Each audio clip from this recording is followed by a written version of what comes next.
เรนนี่มาถึงสวนแห่งการคืนดีที่นี่มีดอกไม้สวยงามเต็มไปหมดดอกไม้แต่ละดอกเกิดจากคำขอโทษที่จริงใจ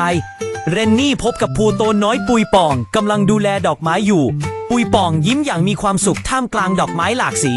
เรนนี่กำลังเก็บผลเบอร์รี่ใส่ตะกร้าอย่างเพลิดเพลินปุยป่องบินเล่นแล้วชนตะกร้าของเรนนี่โดยไม่ได้ตั้งใจผลเบอร์รี่หกกระจายเกลื่อนพื้นเลยปุยป่องรู้สึกอายและไม่ยอมพูดคำว่าขอโทษทันใดนั้นเถาวัลย์หนามก็เริ่มงอกออกมาจากพื้นเถาวัลย์พันรอบตัวปุยป่องจนขยับไม่ได้ดอกไม้ในสวนก็เริ่มเหี่ยวเฉาลงเรนนี่ไม่ได้โกรธเลยแต่รู้สึกเป็นห่วงปุยป่องเรนนี่ค่อยๆแกะเถาวัลย์หนามออกจากตัวปุยป่องอย่างอ่อนโยนปุยป่องกระซิบว่าขอโทษนะแล้วเมล็ดพันธุ์เล็กๆก็ปรากฏขึ้นทั้งสองช่วยกันปลูกเมล็ดนั้นเถาวัลย์ก็หายไปหมดดอกไม้ดอกใหม่ที่สวยที่สุดเบ่งบานขึ้นมาเป็นสัญลักษณ์ของมิตรภาพ